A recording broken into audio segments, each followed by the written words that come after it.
In 1969, newspapers across Yugoslavia reported that Mikhail Tal, the reigning chess champion, had died on the operating table. 3 days later, he walked into a tournament hall in Belgrade, sat down at a chessboard, and won. When reporters asked how it felt to be alive, he smiled through the pain and said, "Not bad for a dead man." This is the story of the greatest attacking player chess has ever seen, a man who played like a magician, who sacrificed pieces the way other people breathe, who made the impossible look easy. But Mikhail Tal was born with a body that was trying to kill him, and for 30 years, he played chess, knowing that every game might be his last. By the time you finish this story, you'll understand what it means to love something so much that you die for it. And you'll wonder, if you knew your time was running out, would you spend it doing what you love, or would you spend it trying to stay alive? Mikhail Tal was born in Riga, Latvia in 1936, with 3 fingers on his right hand. The doctors said it was ectrodactyly, a rare birth defect. But that wasn't the worst of it. His kidneys were failing, from birth.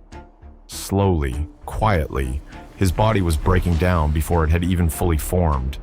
Most people with his condition wouldn't have made it past childhood. But Tal didn't just survive.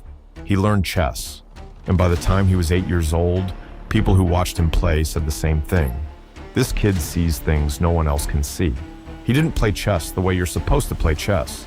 He didn't calculate every move, didn't build slow, steady advantages. He sacrificed, he attacked, he set the board on fire and dared you to survive the flames. And somehow it worked.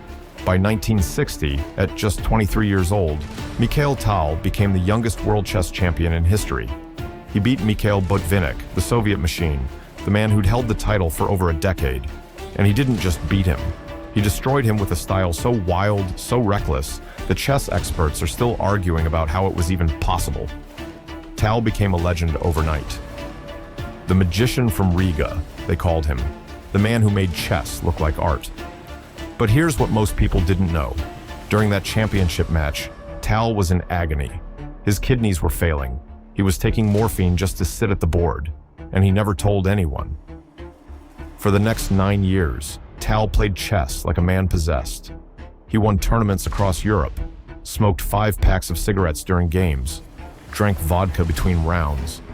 His friends begged him to slow down, to take care of himself. His wife pleaded with him to see doctors, to rest, to stop. But Tal would just laugh and say, "If you wait for luck to turn up, life becomes very boring." He wasn't being careless. He knew exactly what he was doing. Tal had spent his entire life in pain, and he'd made a choice. He could spend his time trying to preserve a body that was never going to last, or he could spend it doing the one thing that made him feel alive. He chose chess.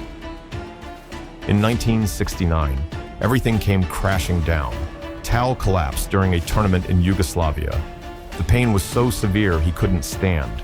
They rushed him to a hospital, opened him up, and found that one of his kidneys had essentially rotted away. The surgery took hours. Tal lost so much blood that his heart stopped twice on the table. The Yugoslav newspapers, getting reports from the hospital, published his obituary.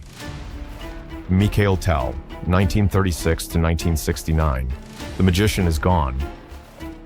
But 3 days later, Tal walked out of that hospital, sat down at a chessboard, and played. He was pale. He could barely move, but he won. "Not bad for a dead man," he told the journalists. And then he kept playing. Over the next 20 years, Mikhail Tal was hospitalized dozens of times. Kidney infections, morphine dependency, organ failure. There were months where he couldn't leave his bed. Months where the pain was so bad he couldn't think straight. But whenever he recovered, even slightly, he'd go back to the chessboard. In 1973, Tal went on a 95-game unbeaten streak. 95 games without a single loss. One of the longest streaks in chess history. And he did it while his body was shutting down. People who played him during those years said you could see it in his eyes, the pain, the exhaustion. But the moment the game started, something else took over. The magician was back. His wife later said, If he'd taken care of himself, maybe he could have lived to 80, but then he wouldn't have been Tal.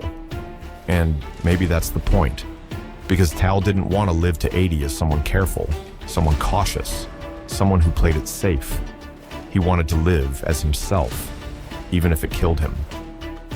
By the early 1990s, Tal's body had finally had enough. His remaining kidney was failing. His liver was damaged from years of medication and alcohol. Doctors said his entire organism had essentially ceased to function. But Tal kept playing, right up until the end. His final tournament was in 1992. He could barely walk to the board. Friends had to help him sit down. But once the game started, he was still Tal, still sacrificing, still attacking.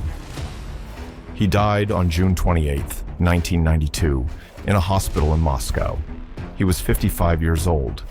At his funeral, one of his opponents said, "Tal didn't play chess to win. He played chess to create beauty. And beauty doesn't care if you're dying." So what do we take from Mikhail Tal's story? Was he reckless?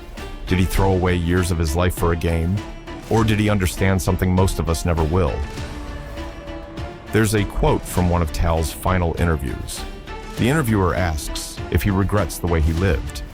And Tal thinks for a moment, then says, "You will die anyway. The question is whether you spend your life trying to delay it, or whether you spend it doing what makes you feel alive." And maybe that's the real lesson, because Mikhail Tal was born with a body that was never going to last. He knew that. From the very beginning, he knew. So he made a choice. He wasn't going to waste his time fighting a battle he couldn't win. He was going to play chess. He was going to create magic. He was going to burn bright, even if it meant burning out fast. He sacrificed his health the way he sacrificed his pieces on the board, not carelessly, but because he understood something deeper, that some things are worth more than longevity. Tal's grave is in Riga, in the city where he was born. On his headstone, there's no long epitaph, no list of achievements, just his name, the dates, and a single word. Magician. The man who played chess like it was the last thing he'd ever do, because for him, it was. If you want more untold stories from the chess world, the legends who burned too bright, the sacrifices that went unseen, subscribe, because Tal's story is just one of many, and some of them will break your heart even more than this.